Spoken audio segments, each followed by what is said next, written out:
All right, great. We're seeing people starting to come in.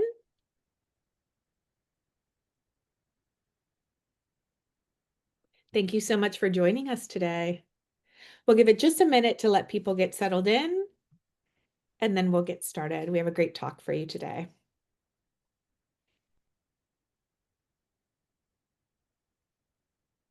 Just see when that number starts to top off. Great. So many of you here today. Thank you so much. This is a really important topic. So I'm really glad to see such a big crowd. I think we're all fighting a little something.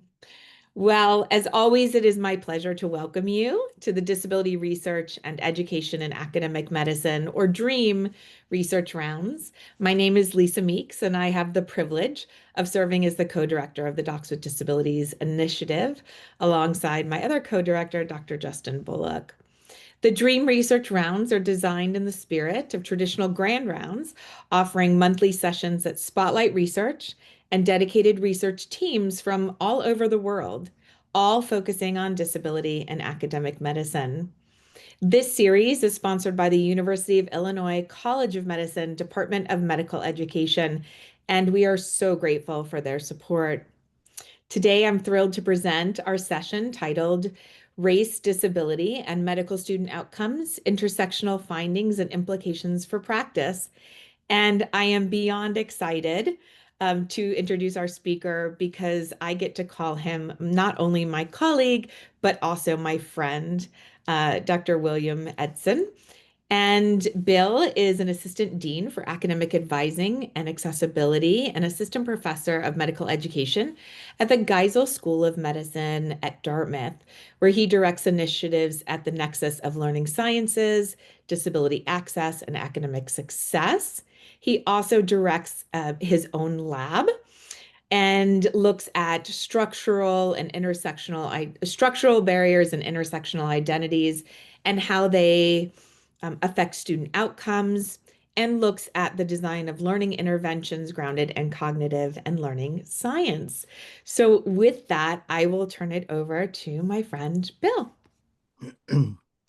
Thank you. Good afternoon, everyone. Thanks for the kind introduction, Dr. Meeks. And on behalf of the study co-authors and the writing team, I want to thank all of you on the Zoom for taking the time to learn about our research exploring the impact of race and disability on medical student outcomes. The article I'm going to be drawing from, Compounded Challenges, the Impact of Race and Disability on Leave of Absence and Time to Graduation During Undergraduate Medical Education. Yes, it's a mouthful. Is currently out, and it appears in the Academic Medicine Supplement issue, Disability Inclusion in Undergraduate Medical Education, also edited by our very own Dr. Meeks. And I encourage all of you to check out, if you haven't already, the remarkable scholarship within this supplement. I think I can say pretty confidently that it's a landmark achievement, and I'm honored to be a part of it. And once again, I must acknowledge all of the co-authors listed on this slide, without whom our study, Compounded Challenges, couldn't have happened. Now, before I dive in, I think, I'm going to take a moment. I should take a moment to talk about what I personally bring to this work, with the hope that doing so will set the stage for how we might contextualize, understand, and perhaps, and perhaps even act based on our findings. As mentioned earlier, I'm a medical school academic advisor. I'm a disability resource professional, and I'm a health professions education researcher. What was not mentioned was that I identify as Black, which I think, as a Black person, which I think we can reasonably conclude affords me a unique perspective on the research that I'm going to present today. Although maybe not in the ways you might think. This is because I'm the son of a Black American father and a Black Caribbean American mother, whose different journeys taught me that identity is never simple, and that systems, for better or worse, often see people through only one lens at a time.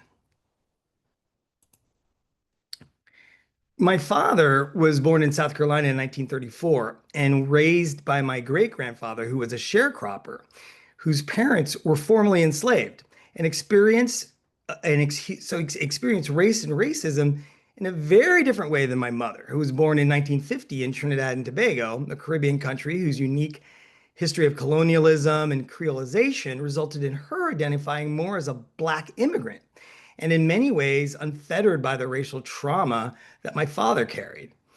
And so being Black and the experience of race and racism meant very different things for my parents. Very interesting arguments that I overheard as a youth growing up. Um, and I think the lesson that I took away was that identity is complicated. There's no one way of being Black.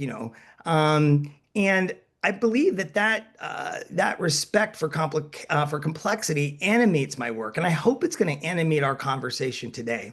My work lives where student stories meet institutional structures. And I don't approach my work, I'll be honest, as an activist.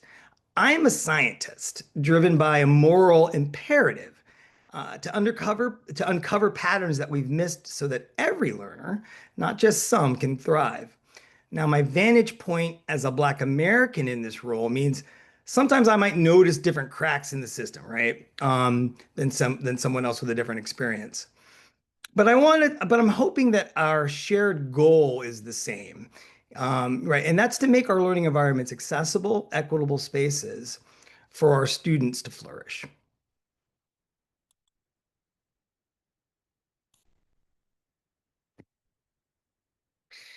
And so, and so I'm going to frame our time together today. So this is what we're gonna cover. It's going to break the talk into three parts.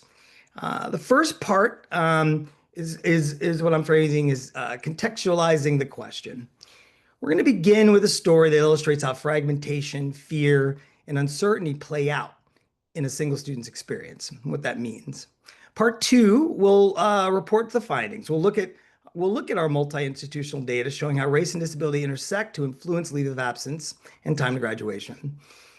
And then part three is exploring the implications. We'll try to consider what these findings ask of us as educators and leaders, and how we can move from fragmented reactive supports to proactive, equity-driven design that serves the whole student. And I'm hoping that people are willing to ask questions. I don't have all of the answers. This is a complicated thing that we're talking about. And so I'm hoping that that maybe I can learn from you today as well. So let's begin. All right. Part one, contextualizing the question, witnessing the cracks. It's about how our systems, often designed to help, can still allow students to slip through. All right. So I want you to picture a student. I'll call him Jordan. All right. Jordan is brilliant. First in their family to attend medical school and the student of color. By the middle of first year, the cracks begin to show, however. Uneven exam scores, growing fatigue, and a sense of falling behind. Each office sees a different part of the story. A course director notes inconsistent performance, but assumes it's a study skills issue. A learning community advisor suggests more practice questions. The wellness counselor hears about anxiety, but doesn't know about the missed deadlines. The Diversity, Inclusion, and Community Engagement Office sends friendly emails about affinity groups, mentoring opportunities, and events for students underrepresented in medicine. But Jordan appreciates them, but doesn't feel strongly defined by racial identity and doesn't quite see how these resources relate to what's happening academically. I'm not sure this is a DEI thing, they tell themselves. I just need to get it together. And frankly, he's not on disability services radar. Um, Everyone is well intentioned, but no one is connected. The system safety net is real, but the strands don't touch. Complicating these pictures is this quiet paralysis felt by those within the support system itself. The course director privately wonders whether there may be an undiagnosed learning challenge, but hesitates, with suggesting that sound presumptuous at best, or be construed as discrimination at worst. The learning community advisor suspects something deeper than test anxiety, but worries about overstepping boundaries. The counselor considers raising a question of academic assessment, but assumes faculty must already be handling it. Each person holds a piece of insight and a bit of his hesitation, and so the problem drifts unaddressed from one office to the next. By the end of the year, Jordan fails a foundational course and is referred to me in academic advising. When we finally meet, we have what I half jokingly call the give it to me straight, doc, talk, right? The fear is palpable. The student's fear is palpable. Will I need to repeat the year? Will I lose touch with my friends? How will I pay for it? How will residency programs view my extended timeline? If I get neuropsych tested, will this follow me? Will people think that I only got in because of an accommodation? What if this confirms what they already suspect about students like me? What if I don't have a disability? What then? I relate this story, not to, say anybody did anything wrong or not to kind of point out, the errors in procedure, but really to talk about what didn't happen. There's no shared signal in this composite. Um, no coordinated reach out, no space that could hold both race and disability at once. Each support system acted within its lane, and in those gaps, Jordan's confidence and trajectory fractured. That pause, that institutional paralysis built of fear and uncertainty, isn't an anomaly. I argue that it's built into how we organize help, and it's those quiet spaces between well-designed silos that students most often fall through.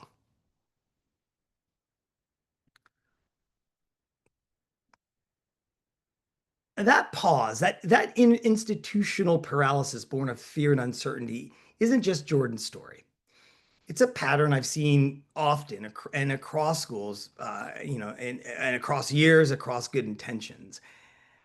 After advising dozens and dozens of students, I've come to believe that beneath nearly every well-meaning policy and supportive gesture lies something that we rarely name, and that's fear, right? Not the loud kind, fear of litigation or bad press, although, that definitely motivates, believe me.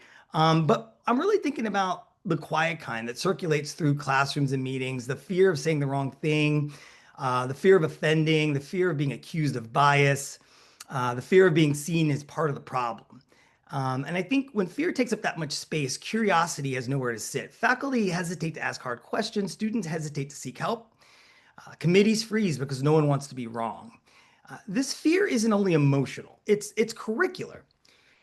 Scholars such as Neera Jain and David Ansari, they use the term haunted curriculum to describe how legacies of racism, ableism, and other exclusions persist within medical training. I use it here to simply mean that our curricula still carry residues of earlier design assumptions, patterns that reappear even as we try to move beyond them.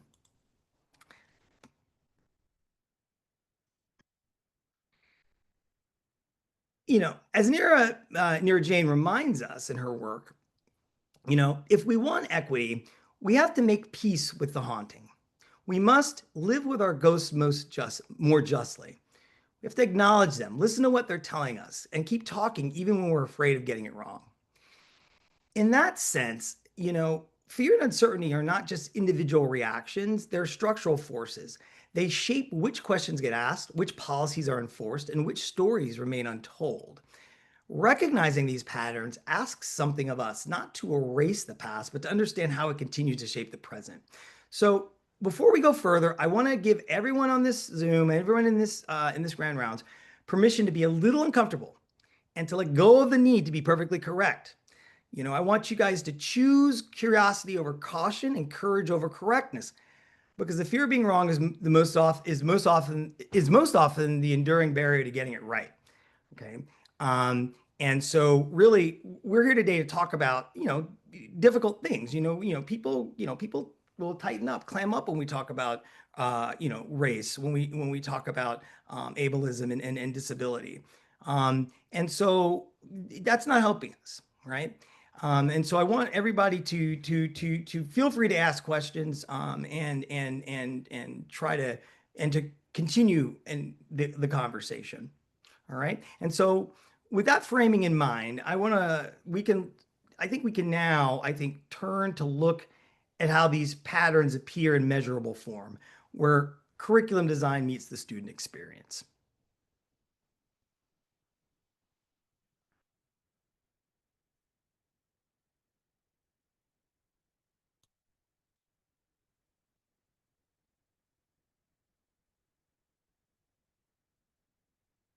And so, in part due to national calls for more representative healthcare workforce and more accessible medical learning environments, we're witnessing expanding representation in medical education in the US. We've seen a modest but consistent increase in the enrollment of students underrepresented in medicine. And when I say underrepresented in medicine, we use the term URIM, which for our study and the way we define it includes it's the AAMC definition, which includes American Indian, Alaska Native, Black African American, Hispanic Latino, Native Hawaiian, or Pacific Islander. And we're also seeing a sharp rise in the number of medical students disclosing disabilities, including cognitive learning disabilities, physical sensory disabilities, and chronic health disabilities. Um, that said, although we've seen this increase, increased representation has not necessarily resulted in more equitable educational outcomes, right? Barriers to full inclusion, and disparate outcomes persist for both groups.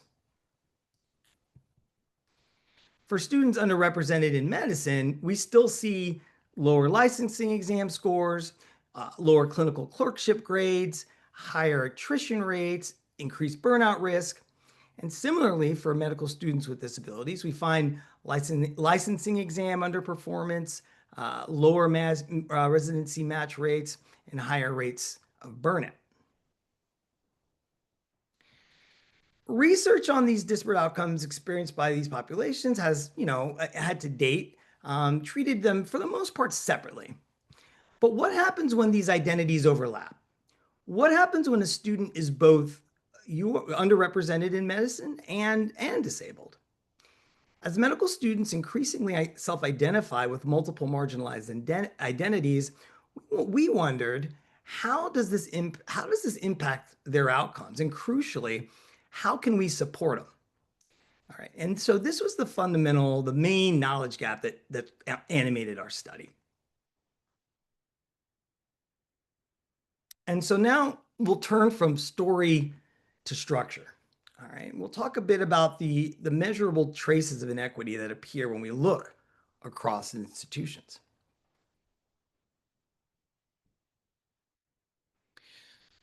Right. And so to get at this question, we examined whether students who are both underrepresented in medicine and disabled experience higher rates of academic disruption than their non-URIM and non-disabled peers. Specifically, we looked at the two outcomes, leave of absence and extended time to graduation, which were well-known indicators, accepted indicators of adverse educational outcomes. We analyzed data from over 1,000 students across 9 US medical schools, MD granted medical schools. We matched by gender, MCAT, and cohort, and we used mixed effects logistic regression to assess differences. And we accounted for clustering by school and used match group. And really the question that we're concerned with is, when race and disability intersect, do their effects simply add or do they compound? And here's what we found individually, just taken separately, compared to non-disabled peers, medical students with disabilities were 2.6 times more likely to take a leave of absence and 2.6 times more likely to experience extended time to graduation.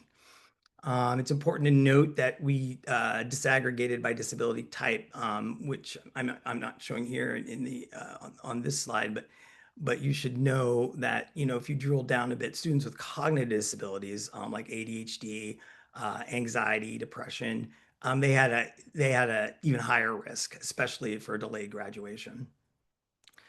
Um, Similarly, students underrepresented in medicine were 1.7 times more likely to take a leave of absence compared to white students, and 2.1 times more likely to graduate late.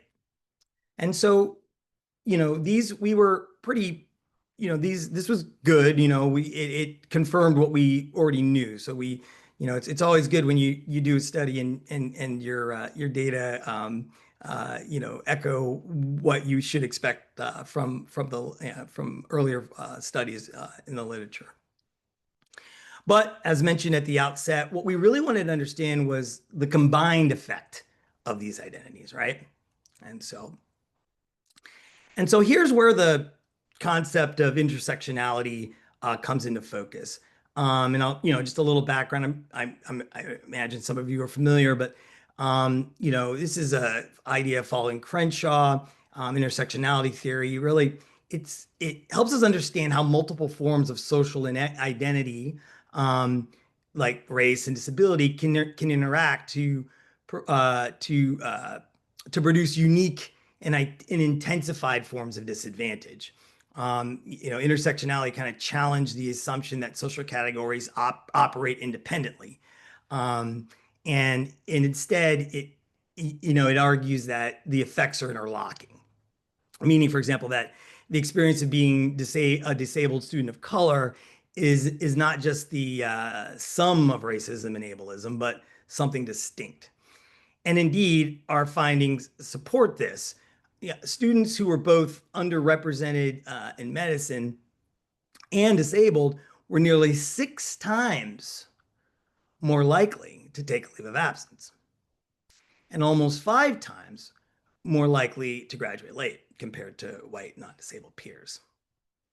And so these disparities didn't just add up, they didn't just stack, they multiplied. And notably, it's important to mention that the risk persisted even after adjusting for gender, MCAT score, and graduation cohort.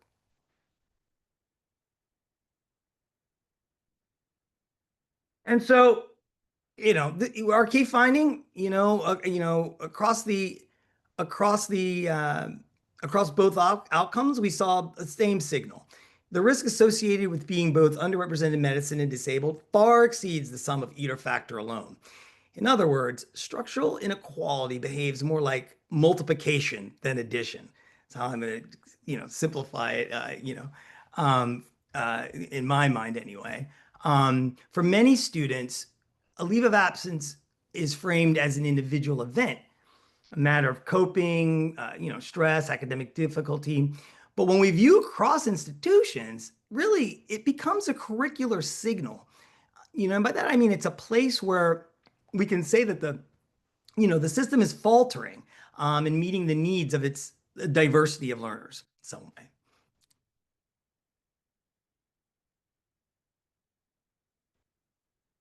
And so these findings suggest that students with intersecting multiple identities face disproportionate academic disruption.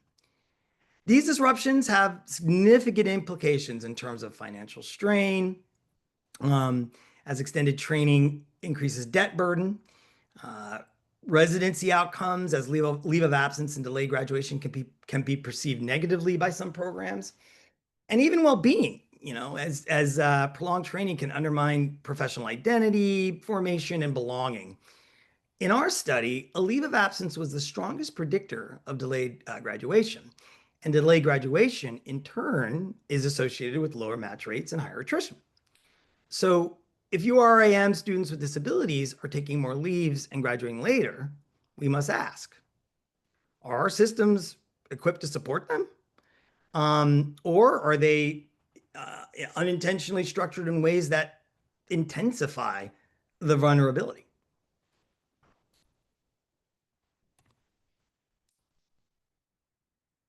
And so as we think about moving from these insights to intervention, I think we can begin to think a little different. Like we need to think differently about how we interpret and respond to academic disruption. One thing that I think we could first think about is, what does it mean to kind of get ahead of leave of absence, right? Many leaves begin as almost what I kind of described before. It's almost like this quiet hesitation. Um, so early identification paired with dialogue, beyond surveillance, may be able to stem, crisis down the line. Um, Second, I think we should need to build like all connective tissue, right? And that means having better coordination between advising, disability services, DEI offices, wellness offices, assessment, um, really trying to turn, parallel processes into a coherent support system, which, it's, I mean, I hope someone calls me out on that because that is such, it's very easy to say, but what is it? Is it really easy to do, right? And then third, I think we need to think about what it means to sort of normalize flexibility, right? Nonlinear progress shouldn't be seen as a deficiency, but perhaps reframed as a form of persistence, okay? And then I think we need to train for complexity. And by this, I'm thinking faculty development. Really kind of should think about how we prepare our educators to hold intersectional realities, race, disability, and beyond. It could be gender, class, sexual orientation, without retreating into avoidance or fear. Um, my feeling is that what I'm describing here are not radical steps. They're structural ones. I mean, they're not necessarily easily, instituted or pulled off, but I do think they're structural steps that will ask institutions a fair question, which is to treat equity as part of the design, and not kind of a tack on, and not more of a proactive as opposed to remediation um, model, if that makes any sense. Um, and so, I want to encourage us to kind of begin to sort of reframe leave of absence. A leave of absence uh, shouldn't be read necessarily as a failure by an institution, but maybe more as information, right? It signals where information institutional processes such as curricular pacing, are the way we assess other elements of our culture, may not align with the range of learners we admit. Um, and and so I think when we track some of these moments, certain patterns are going to emerge. Policy delays that unintentionally penalize students, for example, awaiting accommodations, curricular rigidity that prevents, maybe some part-time options or modular remediation. Um, maybe narratives, cultural narratives that, um, you know, kind of equate needing more time with somehow like with weakness or not having, persistence or grit or, these aren't deficits, that we should be, identifying in our students. Really, we need to be looking at, you know, how the design of our institutions and our systems are, are bringing these things into being.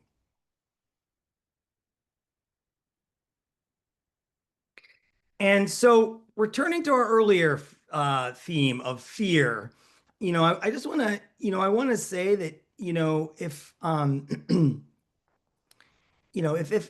if we consider that inequity is structural, then I think fear could be argued as its mechanism. And that could be anything from faculty, like I said earlier, making the wrong assumption, or students, fear of confirming what might be perceived as a stereotype, or a committee fearing inconsistency.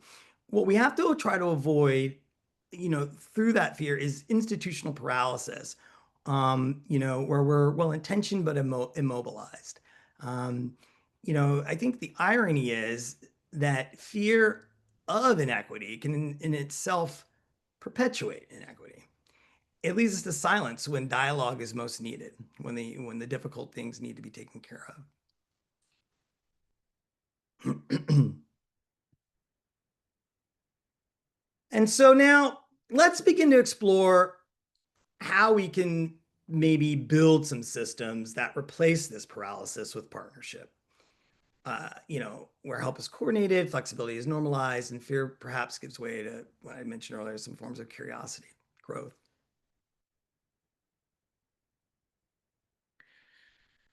You know, when we when we talk about equity, I think we often focus on fixing the student, um, you know, tutoring, um, you give them better tutoring, time management, resilience training.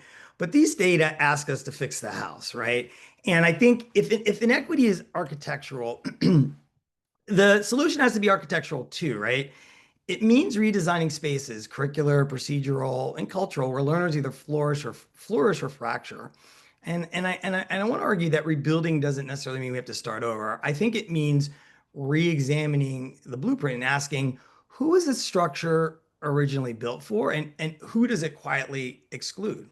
Why do we do the things that we do? Is there a reason for it? Do we just do them because we always do them? I was recently at a talk by a dean from a medical school, or 2 hours north of us at the University of Lerner at the University of Vermont, who talked about the history of tiered grading, and really made the very convincing claim that there's no there is no reason there was no sort of you know uh, research scientific you know thought that went into the fact that we did tier grades. We just adopted them because that's what other schools did, right? And so does that really help our students? Do we really need it? I mean, I think schools have to ask themselves if they do, because to get away from it will have consequences.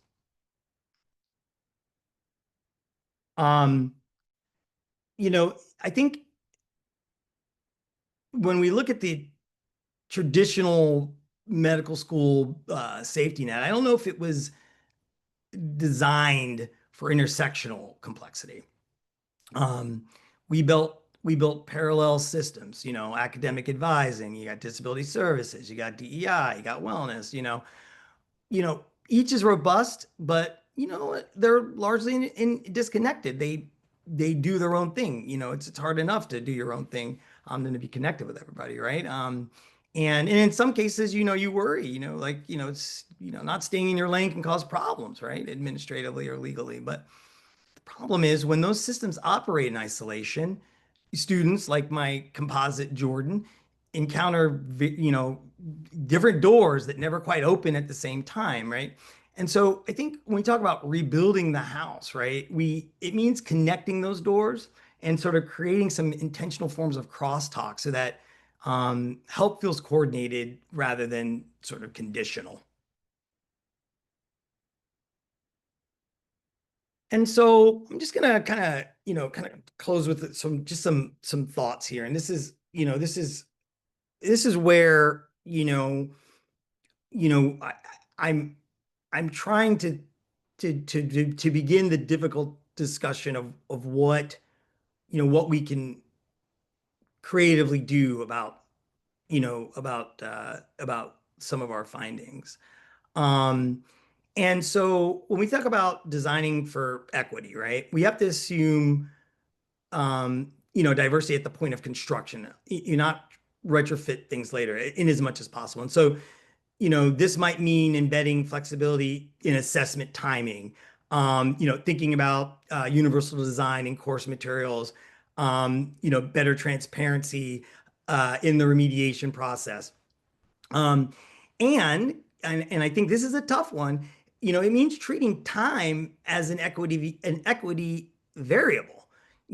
Recognizing that extended trajectories are often the predictable result of inequitable structures, not individual shortcomings.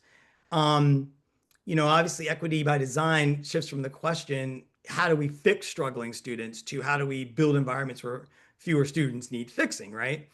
But this notion of time, it's a real bugger. It's a real sticking point. I think, um, you know, it's difficult to make more time and extending time, you know, you know,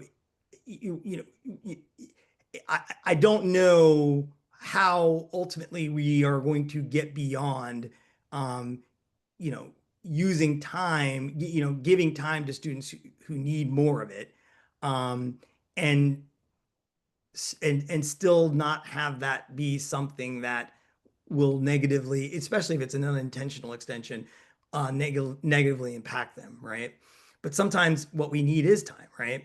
Um, as we again back to tiered grading, as we if we to think about moving away from tiered grading and to really focus on, competency-based measures, and then, asking yourself, well, yeah, we're going to let you take as much time as you need to, because what we're really concerned about is that you're competent, right? You're a medical school. We're here to teach you. You might need a little bit more time than other folks. But what would that look like in practice, right? I mean, how would how would that work, right? And so I think time is a tricky thing.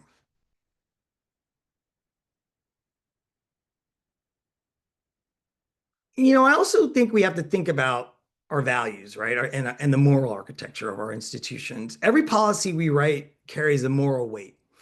It signals who's expected to thrive and who's expected to adapt. And I think that the moral education, the architecture, the moral education of medical education has long privileged speed, perfection, and self-sufficiency, right? And I think as institutions, we need to ask ourselves whether or not we want to move to the values of, sort of reflection, persistence, and interdependence, right?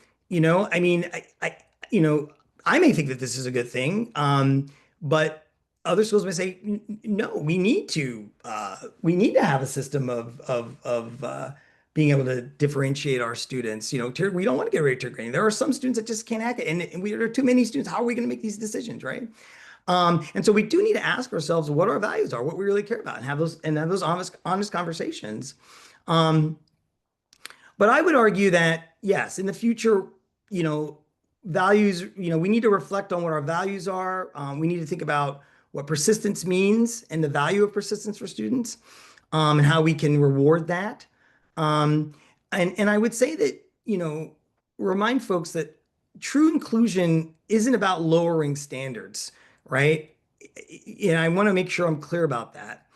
It's really about broadening pathways, all right, to meet standards that perhaps honor different minds and bodies.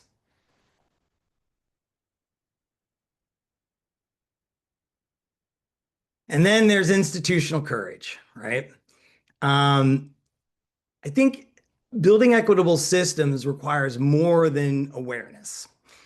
It requires courage, right? I mean, that could be faculty courage to ask hard questions even when uncertain, or administrative courage to align policies with principle, even when it complicates logistics, or puts you at risk of students skewering you on their GQ survey.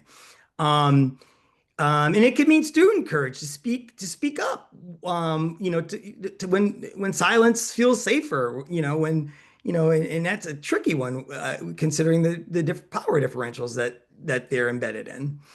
Um, and I think it requires institutional courage to stay at the table when conversations get uncomfortable.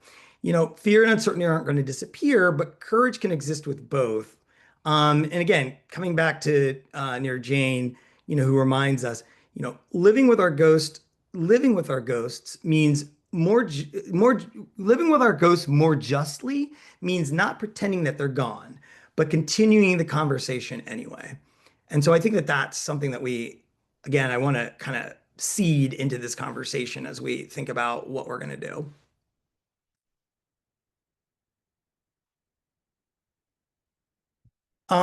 What would be, measurable? How could we measure progress in this area? I don't think you would have a single metric. It might look like, early, you could say, okay, if there were earlier referrals and fewer late stage leaves of absence, I mean, that would obviously be an indicator.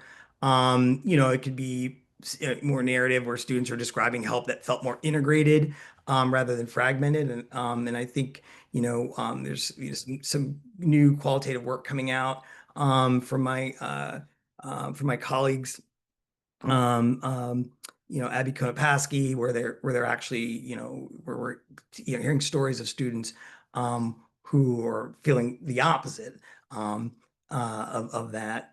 Um, it could be faculty evaluations that reward inclusion and psychological safety.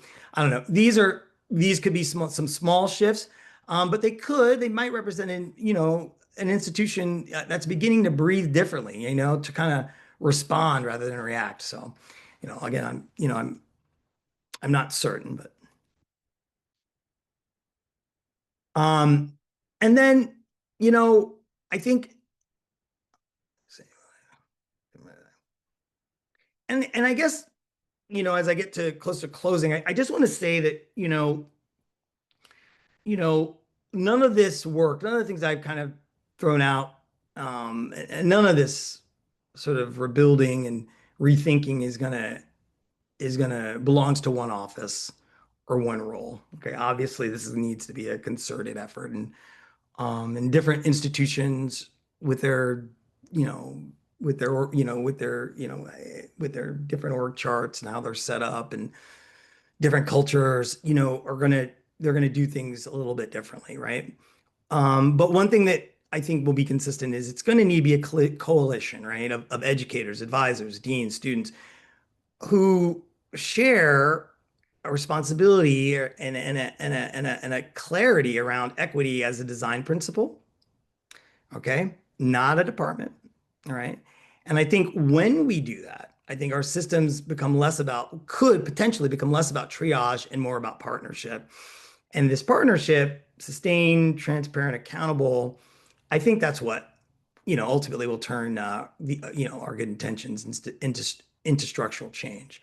Um, and that communication will hopefully relieve us from the paralysis that so often stops us from doing the things that we want to do but are afraid to. And so, closing thoughts. I want to just say, the numbers we discussed here, right, we're not pointing any fingers, right? They're not verdicts. They're just mirrors. They reflect where our structures succeed and where they still falter. And I think the invitation is not to throw up our hands, but to be strategic, right? To be thoughtful, to start designing, to turn reflection into redesign and redesign into repair. All right. I think if following, again, overusing, beating my fear trope into to death here, if fear built the pause in our institutions, perhaps courage can build the movement that follows it. Um, and so hopefully, we can, we, I think that we need to reframe, um, again, just to revisit, I think, reframing leave of absence as not as a failure and reconsidering unintended policy consequences. I think that if you leave with nothing, hopefully that is a starting place for us as we begin to think about how we might address some of the findings that we had here today. All right. And so with that, I'm going to say thank you. I'll offer up some questions for reflection, um, you know, for you to consider. And I'm sure that Dr. Meeks will have some additional questions or some prompts, which I'll try to answer. But um, where do you see fear or uncertainty shaping decisions in your own settings? What is one structural change you could reduce that fear? Like, how might we begin rebuilding some of these structures together to serve students who have a complex relationship to identity? All right. So I thank you for listening. I hope it was useful, and I invite your questions. This QR code is a link to the article, so feel free to follow it so that you can see the actual, read the actual piece.